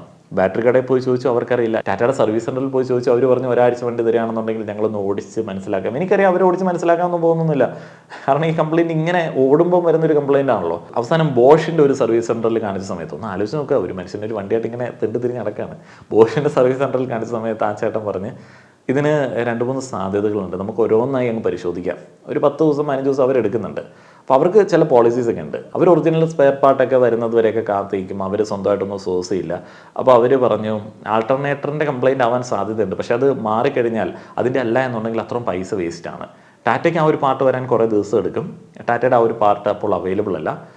നിങ്ങളൊന്ന് ഓൺലൈനിൽ നോക്കും. ഇപ്പം ഞാൻ ബൂഡ്മോ സൈറ്റിൽ പോയിട്ട് ഇതിൻ്റെ സ്പെയർ പാർട്ട് നോക്കിയ സമയത്ത് വാല്യൂ എന്നെങ്ങാണ്ട് പേരുള്ള ഒരു ബ്രാൻഡ് ആണ് ഇവർക്ക് ഈ സ്പെയർ പാർട്ട് പ്രൊവൈഡ് ചെയ്യുന്നത്. അപ്പോൾ അതിൽ ടാറ്റയുടെ സ്റ്റിക്കർ ഒട്ടിച്ചിട്ടുണ്ടെങ്കിൽ അതിന് 16,000 രൂപ എങ്ങാണ്ടാണ് വില. സെയിം സാധനം 12 രൂപയ്ക്ക് ആ കമ്പനിയുടെ പേരിൽ നമുക്ക് കിട്ടും. ഈ 3 അല്ലെങ്കിൽ 2-3 രൂപ 3,000 രൂപയുടെ വ്യത്യാസം ആ ടാറ്റയുടെ ബ്രാൻഡിങ്ങിൽ വരുമ്പോഴാണ്. ശരിക്കും പ്രൊഡക്റ്റ് വാല്യൂ എന്ന് പറയുന്ന കമ്പനിയുടെയാണ്. ഞാൻ ആ സാധനം വാങ്ങിച്ചിട്ട് വണ്ടി ഉപയോഗിക്കാൻ പറ്റുന്ന കണ്ടീഷനിലേക്കായി. അപ്പോഴും എൻ്റെ കുറേ ദിവസങ്ങൾ ആ വണ്ടിയുടെ പിറകെ പോയി. വണ്ടിയില്ല, നമ്മൾ വേറെ വണ്ടി ഉപയോഗിച്ചുകൊണ്ടിരിക്കുകയാണ്. അപ്പോൾ ഈ വണ്ടി നമ്മളുടെ പർപ്പസ് മീറ്റ് ചെയ്യുന്നുണ്ടോ? ഇല്ല. ഒത്തിരിയധികം ട്രാവലുള്ള ആളുകൾ ടാറ്റയുടെ വണ്ടികൾ എടുക്കണമെന്ന് ഞാൻ പറയില്ല കേട്ടോ. കാരണം അതിനകത്ത് കുറേ പ്രശ്നങ്ങളുണ്ട്. നമ്മുടെ ആ ഒരു മൂവ്മെൻറ്റിനനുസരിച്ചിട്ട് വണ്ടി നിൽക്കില്ല, നമ്മുടെ കൂടെ നിൽക്കില്ല. ഞാൻ ഉപയോഗിച്ച ബാക്കി എല്ലാ വണ്ടികളും, ഇപ്പോൾ ഉപയോഗിക്കുന്ന വണ്ടി അടക്കം നമ്മുടെ കൂടെ നിൽക്കുന്ന വണ്ടികളാണ്. അങ്ങനെയൊന്നും നമ്മളെ പെടുത്തില്ല, പക്ഷേ ഇവൻ നമ്മളെ വഴിപ്പെടുത്തും. അടുത്തത് resale value and long time ownership cost. നമുക്കറിയാം, ഒരു പുതിയ വണ്ടി എടുത്തു കഴിഞ്ഞാൽ അത് നാളെ കൊടുത്താലും അതിൻ്റെ ഒരു കുറേ എമൗണ്ട് നമുക്ക് കുറഞ്ഞു പോകും. അപ്പോൾ അതിൽ ഏറ്റവും കൂടുതൽ റീസെയിൽ വാല്യൂ കിട്ടുന്നത് മാരുതി ടൊയോട്ട വാഹനങ്ങളൊക്കെയാണ്. മാരുതി ടൊയോട്ട വാഹനങ്ങളൊക്കെ വാങ്ങുന്ന ആളുകളൊക്കെ മണ്ടന്മാരും, സേഫ്റ്റി നോക്കി ടാറ്റയുടെ ഒട്ടും റിലയബിലിറ്റി ഇല്ലാത്ത വണ്ടി വാങ്ങുന്ന ആളുകളൊക്കെ ഭയങ്കര ബുദ്ധിമാന്മാരും എന്നുള്ളൊരു കാലത്താണ് നമ്മൾ നിൽക്കുന്നത്. ശരിയാണ്, സേഫ്റ്റിയൊക്കെ നമ്മൾ കൺസിഡർ ചെയ്യേണ്ടതാണ്. പക്ഷേ നമ്മുടെ പോക്കറ്റ് കീറുന്ന തരത്തിലേക്ക്, നമുക്ക് ജീവിക്കാനായിട്ടുള്ള എല്ലാ സാധ്യതകളും അടയ്ക്കുന്ന തരത്തിലേക്കൊക്കെ സേഫ്റ്റി മാത്രം നോക്കിക്കഴിഞ്ഞാൽ അതിനകത്ത് കുറേ പ്രശ്നമുണ്ട്. ഫിനാൻഷ്യൽ സേഫ്റ്റി കൂടി നമ്മൾ കൺസിഡർ ചെയ്യേണ്ടതുണ്ടല്ലോ. അല്ലെങ്കിൽ നമ്മൾ കടം കയറി വല്ല ആത്മഹത്യ ചെയ്ത് കഴിഞ്ഞാൽ കാറിന് ഇഷ്ടം പോലെ എയർ ബാഗ് ഉണ്ട്, നല്ല തകിട് കെട്ടിയുണ്ട് എന്ന് പറഞ്ഞിട്ട് കാര്യമില്ലല്ലോ. ലോങ് ടൈമിൽ നമ്മൾ ഈ ടാറ്റ വാഹനങ്ങൾ കയ്യിൽ വെച്ചുകൊണ്ടിരുന്നു കഴിഞ്ഞാൽ, ഇപ്പം നിലവിൽ ഞാൻ ഉപയോഗിച്ചൊരു എക്സ്പീരിയൻസിൽ പറയുകയാണെന്നുണ്ടെങ്കിൽ അതിങ്ങനെ പണികൾ തന്നുകൊണ്ടിരിക്കും. ഇപ്പോൾ ടാറ്റ, മാരുതി, ഹ്യുണ്ടൈ വണ്ടികളൊക്കെ ഇത്ര കിലോമീറ്ററിൽ ഇന്ന കാര്യങ്ങൾ മാറണം, ഇതാണ് മേജർ സർവീസ്, ഇത് വലിയ പൈസ ഉള്ള സർവീസാണ് എന്നൊക്കെ കൃത്യമായിട്ട് പറയുന്നുണ്ട്. ആ ഒരു സമയങ്ങളിൽ കൃത്യമായി അതൊക്കെ ചെയ്തു പോയി കഴിഞ്ഞാൽ വലിയ പണികളൊന്നും വരാൻ, എക്സ്ട്രാ വരാൻ സാധ്യതയില്ല, വഴിയിൽ കിടക്കാൻ സാധ്യതയില്ല. ഇത് അൺഎക്സ്പെക്റ്റഡ് പണികൾ വരും, ഏർലിയർ ആയിട്ട് പണികൾ വരും. ഇപ്പം 1,00,000 കിലോമീറ്റർ കഴിഞ്ഞിട്ടും ഇതിൻ്റെ അടിസ്ഥാനപരമായിട്ട് മാറേണ്ട ഈ ടൈമിംഗ് ബെൽറ്റ് പോലുള്ള കാര്യങ്ങളൊക്കെ മാറാതെ ഓടുന്ന ഇഷ്ടംപോലെ മാരുതി, ഹ്യുണ്ടൈ വണ്ടികളുണ്ട്. ടാറ്റ വണ്ടി ഒന്ന് പറഞ്ഞാൽ 75-ന് ഈ പറയുന്ന സാധനങ്ങൾ അടിച്ചു. അപ്പോൾ ഈ വണ്ടി കയ്യിൽ വെച്ചുകൊണ്ടിരിക്കുന്നത് നമുക്ക് എപ്പോഴും പണം പൊയ്ക്കൊണ്ടിരിക്കുന്ന ഒരു നടപടിയാണ്. അതേപോലെ ഞാൻ പറയുന്നുണ്ട്, EMI അടയ്ക്കുന്നുണ്ട്, അതേപോലെ ഡിപ്രിസിയേഷൻ എല്ലാ മാസവും അതേപോലെ ഒരു തുക കുറഞ്ഞുകൊണ്ടിരിക്കുകയാണ്. അത്ര ഫാസ്റ്റായിട്ടും ഈ വണ്ടിയുടെ വാല്യൂ കുറഞ്ഞു പോകും. അപ്പോൾ നമുക്കിത് കൊടുത്തു കഴിഞ്ഞാൽ ഒന്നും കിട്ടില്ല, എടുക്കാൻ ആളുണ്ടാവില്ല. ഇപ്പോൾ യൂസ്ഡ് കാർ ഷോറൂമുകളിൽ ഇപ്പോൾ മാരുതി വണ്ടികൾ അവർ പണം കൊടുത്ത് നമ്മുടെ കയ്യിൽ നിന്ന് വാങ്ങിയിടും. പക്ഷേ ടാറ്റയുടെ വണ്ടികൾ നമ്മൾ വിൽക്കാനായിട്ട് കൊണ്ടുവന്നു കഴിഞ്ഞാൽ നമ്മൾ പറയും വണ്ടി വിൽക്കാനായിട്ട് വാങ്ങുന്നതല്ല. ഓക്കെ, നിങ്ങൾക്ക് പണി കിട്ടി, നിങ്ങൾക്ക് കിട്ടിയത് അത്യാവശ്യം ഡാമേജ് ഉള്ളൊരു സാധനമായിരുന്നു, അല്ലെങ്കിൽ നിങ്ങൾക്ക് കിട്ടിയത് ടാറ്റയുടെ ഭാഗ്യ വണ്ടി അല്ല എന്നുണ്ടെങ്കിൽ നിങ്ങൾ കൊടുക്കാനായിട്ട് കൊണ്ടുവന്നു കഴിഞ്ഞാൽ അവർ പറയും പാർക്ക് ആൻഡ് സെയിൽ ഇടുക. പാർക്ക് ആൻഡ് സെയിലിൽ മാത്രമേ ഇത് പോകത്തുള്ളൂ. അവർ വാങ്ങിയിടില്ല. കച്ചവടക്കാർ, വണ്ടികളെ കുറിച്ചിട്ട് കാര്യമായിട്ട് മനസ്സിലാക്കുന്ന ആളുകൾ പോലും അത് വാങ്ങിയിടില്ല. അവർക്ക് ഫ്രീക്വൻ്റ് ആയിട്ടുള്ള കംപ്ലയിൻറ്റ് ഡയറക്റ്റ് എടുക്കാൻ പറ്റാത്തതുകൊണ്ട് അവരത് വാങ്ങിയിടില്ല. അതേപോലെ തന്നെ നിങ്ങൾ മനസ്സിലാക്കുക, ഏറ്റവും കൂടുതൽ റിവ്യൂവേഴ്സ് ഏറ്റവും നല്ല റിവ്യൂ കൊടുക്കുന്ന ടാറ്റ കാറുകൾക്കാണ്. കാരണം അത് ഓടിക്കുന്ന സമയത്ത്, കാണുന്ന സമയത്ത് സൂപ്പറാണ്. പക്ഷേ അവരിൽ എനിക്ക് തോന്നുന്നില്ല ആരും ഒരു ടാറ്റയുടെ കാറ് ഈ കാലഘട്ടത്തിൽ വാങ്ങിയിട്ടുണ്ട് എന്നുള്ളത്. അവർ പൂറാണ്, സേഫ്റ്റി ഇല്ല എന്നൊക്കെ പറയുന്ന മാരുതി വാഹനങ്ങൾ, ജിമിനി പോലുള്ള വാഹനങ്ങളൊക്കെ പ്രമുഖ റിവ്യൂവേഴ്സൊക്കെ വാങ്ങിയത് നമുക്കറിയാം. മലയാളത്തിലെ മിക്കവാറുള്ള ടോപ്പ് റിവ്യൂവേഴ്സ്, വണ്ടി പ്രാന്തനും ബൈജു നായരും വിവേകും അവരൊക്കെ വാങ്ങിയിട്ടുണ്ട് ഈ ജിമിനി പോലുള്ള വണ്ടികൾ. അവരെല്ലാം മാരുതി വാഹനങ്ങൾ ഉപയോഗിച്ചതിൻ്റെ മേന്മകൾ പറയുന്നുണ്ട്. എന്നാൽ ടാറ്റയുടെ വാഹനം അവരിൽ പല ആളുകളും വാങ്ങുന്നില്ല. ഇത്ര അഡ്വാൻസ്ഡ് സെറ്റപ്പുള്ള വണ്ടികൾ അവർ വാങ്ങുന്നില്ല. അതേപോലെ തന്നെ ടാറ്റ വാഹനങ്ങൾ ഒരു തവണ ഉപയോഗിച്ചിട്ടുള്ള ആളുകൾ പിന്നീട് ഒരു ടാറ്റയിലേക്ക് പോകാനായിട്ട് പേടിക്കും. അടുത്തത് marketing versus reality, the misleading hype. Tata Motors has been aggressively marketing it's car as premium, feature packed and safe vehicles. The company highlights it's 5-star global NCAP safety ratings. Making safety a major selling point, however, safety alone does not compensate for poor reliability and bad ownership experience. സംഭവമേ ഉള്ളൂ, ChatGPT എല്ലാം കൂടെ ചേർത്ത് വെച്ചിട്ട് അങ്ങ് നമുക്ക് റെഡിയാക്കി തന്നാണ്. Safety മാത്രം പോരാ വണ്ടിക്ക്. ഇതിനൊക്കെ ഒരു പ്രധാന ധർമ്മമുണ്ട്. എല്ലാ സാധനങ്ങൾക്കും ഒരു മുഖ്യ ധർമ്മമുണ്ട്. വണ്ടിയുടെ ധർമ്മം എന്ന് പറയുന്നത് മലയാളീകരിച്ച് പറയുകയാണെന്നുണ്ടെങ്കിൽ, ഇന്ത്യനാക്കി പറയുകയാണെന്നുണ്ടെങ്കിൽ, ആ വസ്തുവിൻ്റെ കർമ്മം എന്ന് പറയുന്നത് ഒരു സ്ഥലത്ത് നിന്ന് മറ്റൊരു സ്ഥലത്തേക്ക് സേഫായിട്ട്, സേഫ് എന്ന് പറയുന്നത് ഇടിക്കുന്ന പരിപാടി മാത്രം ഉദ്ദേശിച്ചിട്ടല്ല, സേഫായിട്ട് കൊണ്ടുവന്ന് എത്തിക്കുക എന്നുള്ളതാണ്. വഴിയിൽ പെടുത്തരുത്. കാരണം സമയത്തിന് വലിയ പ്രാധാന്യമുണ്ട്. ആ ഒരു പ്രാധാന്യം കൽപ്പിക്കുന്ന ആളുകളാണ്. ആ ഒരു സമയത്തിന് വാല്യൂ കൂടുന്ന സമയത്താണ് ഒരു വാഹനം വാങ്ങി ഫാസ്റ്റ് ആക്കുന്നത്. സമയത്ത് അവിടെ കൊണ്ടുവന്ന് എത്തിക്കേണ്ടതുണ്ട്. ആ ഒരു പരിപാടി നടക്കത്തില്ല എന്നുണ്ടെങ്കിൽ ഇതിനെ നമുക്ക് ഡിപ്പെൻഡ് ചെയ്യാനായിട്ട് ഇത്തിരി ബുദ്ധിമുട്ടുണ്ടേ. ഇപ്പോൾ കഴിഞ്ഞ ദിവസം ഏറ്റവും സേഫ് ആയിട്ടുള്ള കാർ, സേഫ്റ്റി ഫീച്ചേഴ്സ് ഇൻട്രൊഡ്യൂസ് ചെയ്തിട്ടുള്ള, ഇൻവെൻറ്റ് ചെയ്തിട്ടുള്ള വോൾവോയുടെ ഒരു കാർ ഒരു കണ്ടെയ്നർ മറിഞ്ഞ് വീണ സമയത്ത് ചതഞ്ഞു പോയി. അപ്പോൾ അങ്ങനെയുള്ള ആക്സിഡൻറ്റ്സ് ആർക്ക് വന്നാലും ഒന്നും തടയാനായിട്ട് പറ്റില്ല. പല ആളുകളും ഈ സേഫ്റ്റിയെക്കുറിച്ചിട്ട് ഏറെ ഘോര സംസാരിച്ച് ടാറ്റയുടെ കാറുകൾ വാങ്ങാനായിട്ട് പ്രൊമോട്ട് ചെയ്യാറുണ്ട്. എന്നാൽ അവരിൽ പല ആളുകളും ബൈക്കിൽ പോണ ആളുകളാണ്. ബൈക്കിൽ ഒരു കുഞ്ഞ് ഹെൽമെറ്റും വെച്ചിട്ട് നെഞ്ചും വിരിച്ച് പോകുന്ന നമ്മൾ സേഫ്റ്റിയെക്കുറിച്ചിട്ട് വളരെയധികം വാചാലന്മാരാവുന്നത് ഇത്തിരി ഓവറാണ്. കാരണം എന്താ വെച്ചാൽ ബൈക്ക് ഒട്ടും സേഫ് അല്ല. നിങ്ങൾ ആ ഒരു ബൈക്ക് വിട്ടാൽ അത്യാവശ്യം സേഫ്റ്റി ഉള്ള ഏതെങ്കിലും കുഞ്ഞ് കാർ, ഏതെങ്കിലും പപ്പടം ഓടിച്ചാൽ പോലും അതിലും വളരെയധികം സേഫാണ്. മറ്റേതൊരു മണിക്കല്ലോ കുഞ്ഞിപ്പട്ടിയോ വല്ലതും വീണെങ്കിൽ പോലും ബൈക്ക് നമ്മുടെ കയ്യിൽ നിന്ന് പോകും. അവിടെയൊക്കെ നമ്മൾ ഈ സേഫ്റ്റി കോംപ്രമൈസ് ചെയ്തിട്ടാണ് നമ്മൾ കൺവീനിയൻസ് നോക്കുന്നത്. ചില കാര്യങ്ങളൊക്കെ അങ്ങനെയാണ്. ടു വീലറിന് കൺവീനിയൻസ് ഉണ്ട്, അപ്പോൾ അത് നമ്മൾ ഉപയോഗിക്കാതിരിക്കുന്നുണ്ടോ? ഇല്ല. ഒരു സാധനത്തെ നമ്മൾ വാങ്ങുകയാണ്, ആ സാധനം നമ്മളെ വാങ്ങുകയല്ല. അതിനെ പരിപാലിക്കാൻ വേണ്ടിയുള്ള പാപ്പാന്മാർ മാത്രമല്ല നമ്മൾ ഒരു പർപ്പസിന് വേണ്ടിയാണ് അത് വാങ്ങിയിരിക്കുന്നത്. ഇനിയിപ്പോൾ ഞാൻ വീണ്ടും ChatGPTയോട് ചോദിച്ചു, primary consideration of buying cars. അപ്പോൾ അതിനകത്ത് പ്രൈമറി കൺസിഡറേഷൻ എന്തൊക്കെയാണ് നമ്മളൊരു കാർ വാങ്ങുന്ന സമയത്ത് ചിന്തിക്കേണ്ടത് എന്നുള്ളതിനെക്കുറിച്ച് പറഞ്ഞിട്ടുണ്ട്. Budget and total cost of ownership. Budget, നിങ്ങളുടെ ബഡ്ജറ്റും ടോട്ടൽ കോസ്റ്റ് ഓഫ് ഓണർഷിപ്പ്. പല ആളുകളും ബഡ്ജറ്റേ നോക്കത്തുള്ളൂ. ഈ റേഞ്ചിൽ ടാറ്റയുടെ ഇത്ര സൂപ്പർ ഫീച്ചേഴ്സ് ഉള്ള കാറുണ്ട്, എന്നാൽ അതിൻ്റെ കോസ്റ്റ് ഓഫ് ഓണർഷിപ്പ്, അത് ലോങ് ടൈമിൽ നമുക്കുണ്ടാക്കുന്ന നഷ്ടം, ലാഭം, ഇതിൻ്റെ റീസെയിൽ എല്ലാം കൂടെ കൂട്ടി കിഴിച്ചിട്ട് മാത്രമേ നമ്മൾ പൈസ ഇൻവെസ്റ്റ് ചെയ്യാവുള്ളൂ. കാരണം ഇപ്പോൾ 10 ലക്ഷം രൂപ എന്നൊക്കെ പറയുന്നത് കാർ മാനുഫാക്ചേഴ്സിന് പുല്ല് എമൗണ്ടാണ്. അവർ ആ റേറ്റിൽ കിട്ടുന്ന കാറുകളൊക്കെ വലിയ സൂപ്പർ ഷോറൂമിലിട്ട് പോലും വിൽക്കാറില്ല. ഇപ്പോൾ മാരുതിയൊക്കെ കണ്ടിട്ടില്ല. റിലയബിലിറ്റി ആൻഡ് ഡ്യൂറബിലിറ്റി രണ്ടാമത് നോക്കേണ്ട കാര്യമാണ്. ഈ വണ്ടി ഈട് നിൽക്കുന്നതാണോ, ഇത് വഴിയിൽ കിടക്കാത്ത വണ്ടിയാണോ, ഇതിൻ്റെ എഞ്ചിൻ എത്രത്തോളം മികച്ചതാണ്. ഡ്യൂറബിലിറ്റി എന്ന് പറയുന്നത് ഇടിച്ച് ചളുക്കുമ്പോൾ ചളുങ്ങാതിരിക്കുന്നത് മാത്രമല്ല, ഈ സാധനങ്ങളെല്ലാം കൂട്ടിപ്പിടിപ്പിച്ച് വെച്ചിട്ടുണ്ട്. ഇത് തുരുമ്പിക്കാതെയും ഇത് ഇളകാതെയും കുറേ കാലം നമുക്ക് ഇതിനെ ഓണിന് മാത്രമേ സൗണ്ട് ഉള്ളൂ എന്ന് പറയുന്ന ഒരു അവസ്ഥയിൽ അല്ലാതെ കൊണ്ടുനടക്കാൻ പറ്റുമോ എന്നുള്ളതിനാണ് ഡ്യൂറബിലിറ്റി എന്ന് പറയുന്നത്. അപ്പോൾ അങ്ങനെ നോക്കുന്ന സമയത്ത് ഡ്യൂറബിൾ ആയിട്ടുള്ള വണ്ടികൾ എന്താണ്? ടൊയോട്ടയുടെ വണ്ടികൾ, ഇന്നോവ വണ്ടികളൊക്കെ 10 ലക്ഷം കിലോമീറ്റർ ഓടിയ വണ്ടികളൊക്കെ നിങ്ങൾ കണ്ടിട്ടില്ലേ? വലിയ സേഫ്റ്റി ഒന്നും പറയുന്നൊന്നുമില്ല, പക്ഷേ ഡ്യൂറബിൾ ആണ്, കാലങ്ങളോട് ഉപയോഗിക്കാൻ പറ്റും. അതേപോലെ തന്നെ വർക്ക്ഷോപ്പിൻ്റെ ഒക്കെ പുറത്ത് മനോഹരമായിട്ടുള്ള വണ്ടികൾ ഇങ്ങനെ കാട് പിടിച്ച് കിടക്കുന്നതാണ്. കൂടുതലായിട്ട് കാണാൻ പറ്റുന്ന വണ്ടികളാണ് ഡ്യൂറബിൾ അല്ലാത്ത വണ്ടികൾ. ടാറ്റയുടെ വാഹനങ്ങൾ എല്ലാ വർക്ക്ഷോപ്പിൻ്റെ ഒരു ഐശ്വര്യം പോലെ മുന്നിൽ കാണാം. ഒരു 3-4 എണ്ണം പാർട്സ് കിട്ടാത്തതും, പാർട്സ് വെച്ചാൽ ഇത് ഓടിച്ചാൽ മുതലാവാത്തതും ഒക്കെ ഇഷ്ടം പോലെ ഉണ്ടാവും. 15 വർഷം മുൻപുള്ള ടാറ്റയുടെ വാഹനങ്ങൾ ഇന്ന് ഉപയോഗിക്കുക എന്ന് പറയുന്നത് എനിക്ക് തോന്നുന്നില്ല ആളുകൾ ഉപയോഗിക്കുന്നുള്ളത്. ഇന്നത്തെ ടാറ്റയുടെ വാഹനങ്ങൾ ഒരു 15 വർഷത്തിൽ കൂടുതൽ ആളുകൾ ഉപയോഗിക്കുക എന്ന് പറയുന്നതും വലിയൊരു ടാസ്ക് ആയിരിക്കും. കയ്യിലിരിക്കുന്നവന് അതൊരു മാൻട്രക്ക് പോലെ ഇരിക്കും. Fuel efficiency and running cost. ഇവിടെ നമ്മൾ വീണ്ടും ചിന്തിക്കണം. മൈലേജ് കൂടുതൽ നിങ്ങൾക്ക് തരാം, നിങ്ങൾക്ക് ഫ്യൂവലിൽ വലിയ ലാഭം ഉണ്ടാക്കാം, പക്ഷേ നിങ്ങളൊരു 10 ലക്ഷം രൂപ കൂടുതൽ മുടക്കണം എന്ന് പറഞ്ഞു കഴിഞ്ഞാൽ അവിടെ നിങ്ങൾ വീണ്ടും ആലോചിക്കേണ്ടതുണ്ട്. അതേപോലെ തന്നെ ഡീസൽ വാഹനങ്ങൾ മികച്ച മൈലേജ് തരുന്ന വാഹനങ്ങളാണ്. അപ്പോൾ ആ ഒരു വാഹനങ്ങൾ നിങ്ങൾ വാങ്ങുന്ന സമയത്ത് ടാറ്റയുടെയൊക്കെ ആണെന്നുണ്ടെങ്കിൽ അതിൻ്റെ മെയിൻ്റനൻസ് കോസ്റ്റ് കാൽക്കുലേറ്റ് ചെയ്യണം. ഭയങ്കര മെയിൻ്റനൻസ് കോസ്റ്റ് ആണെന്നുണ്ടെങ്കിൽ നമുക്ക് ഡീസലിൽ ലാഭമുള്ള 5-6 രൂപ നമുക്ക് മുതലാക്കാനായിട്ട് പറ്റത്തില്ല. പിന്നെ ഹൈബ്രിഡ് സിസ്റ്റം വരുന്നുണ്ട്, പക്ഷെ അതിനൊക്കെ വളരെയധികം കോസ്റ്റ് കൂടുതലാണ്. അപ്പോൾ ആ ഒരു ഘട്ടത്തിൽ നിങ്ങളൊരു റിലയബിൾ ആയിട്ടുള്ള സെക്കൻഡ് ഹാൻഡ് കാർ വാങ്ങിയിട്ട് കയ്യിൽ എക്സ്ട്രാ ഉള്ള പൈസയ്ക്ക് ഫ്യൂൽ അടിച്ചെങ്കിൽ പോലും നിങ്ങൾക്കത് മീറ്റ് ചെയ്യാനായിട്ട് പറ്റും. പഴയ വണ്ടികൾക്ക് നല്ല ക്വാളിറ്റി ഉണ്ട്. പുതുതായിട്ട് വരുന്ന മാരുതിയുടെ വാഹനങ്ങൾ, ഹൈബ്രിഡ്, ടൊയോട്ടയുടെ വാഹനങ്ങൾ, അതിനൊന്നും പവറും ഇല്ല, മൈലേജ് മാത്രമേ ഉള്ളൂ, പവറും ഇല്ല, ഓടിക്കാനൊരു സംഭവമില്ല. വെറുതെ ഇങ്ങനെ മുന്നോട്ടേക്ക് പോകാനായിട്ടൊരു സാധനം, ഒരു ഫണ്ണും ഇല്ല, ഓടിക്കാനായിട്ട് ഒരു രസവും ഇല്ല. ആ വണ്ടികൾക്ക് 10-25 ലക്ഷം രൂപ കൊടുക്കുക എന്ന് പറയുന്നത് ഇപ്പോഴത്തെ അവസ്ഥയിൽ നല്ലൊരു ഡിസിഷനാണെന്ന് എനിക്ക് തോന്നുന്നില്ല. ഇതൊരു ട്രാൻസിഷൻ ഫേസ് ആണല്ലോ. ഇത് സാധാരണക്കാരൻ കുറേയധികം കാര്യങ്ങൾ പഠിച്ചതിൽ നിന്നിട്ട് പറയുന്നതാണ് കേട്ടോ. സേഫ്റ്റി ഫീച്ചേഴ്സ്, ABS, EBD പോലുള്ള സംഭവങ്ങളൊക്കെ അടിസ്ഥാനപരമായിട്ട് വണ്ടിക്ക് വേണ്ടതാണ്. എയർ ബാഗ് മിനിമം ഇപ്പോൾ 6 എയർ ബാഗൊക്കെ മിക്കവാറുള്ള എല്ലാ വണ്ടികൾക്കുണ്ട്. അതൊക്കെ അടിസ്ഥാനപരമായിട്ട് വേണ്ടതാണ്. പുതിയ വണ്ടി എടുക്കുകയാണെന്നുണ്ടെങ്കിൽ ആ ഒരു സേഫ്റ്റി കാര്യങ്ങൾ പരിഗണിക്കേണ്ടതാണ്. After sale service and maintenance cost ഞാൻ പറഞ്ഞപ്പോൾ തന്നെ നിങ്ങൾക്കൊരു ഏകദേശം ഐഡിയ കിട്ടിയിട്ടുണ്ടാവും.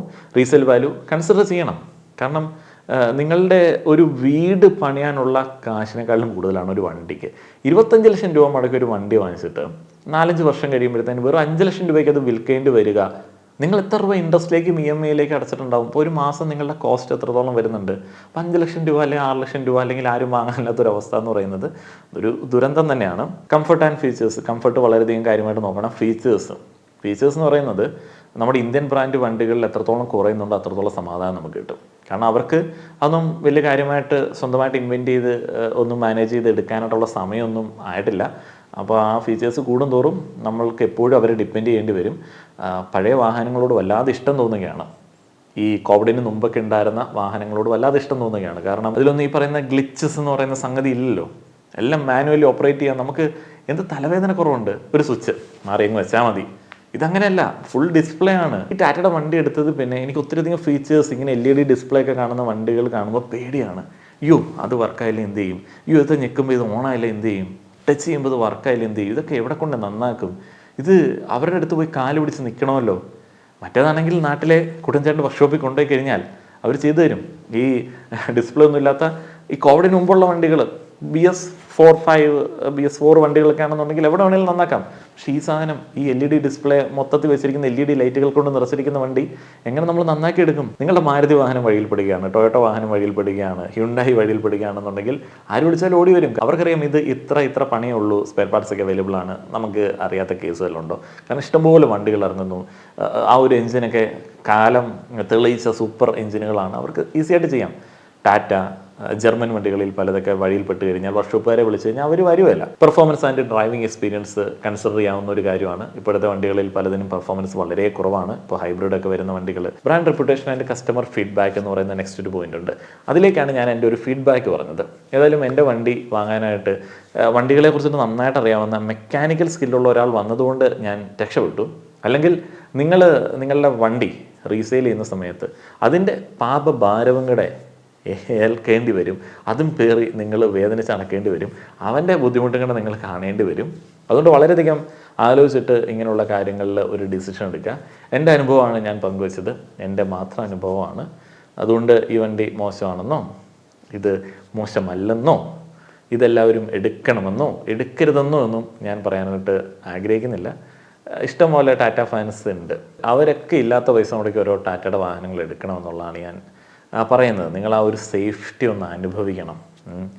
എന്നാലേ അതിൻ്റെ ഒരു ഫീല് കിട്ടത്തുള്ളൂ. നിങ്ങളുടെ അഭിപ്രായങ്ങൾ ഞാൻ ആരായുന്നില്ല, കാരണം എൻ്റെ അഭിപ്രായങ്ങളാണ് ഞാൻ പറഞ്ഞത്. നിങ്ങളുടെ ദുരനുഭവങ്ങൾ വല്ലതും പങ്കുവയ്ക്കാനുണ്ട് എന്നുണ്ടെങ്കിൽ കമൻറ്റ് ബോക്സിൽ പങ്കുവെച്ചോളുക. നന്ദി.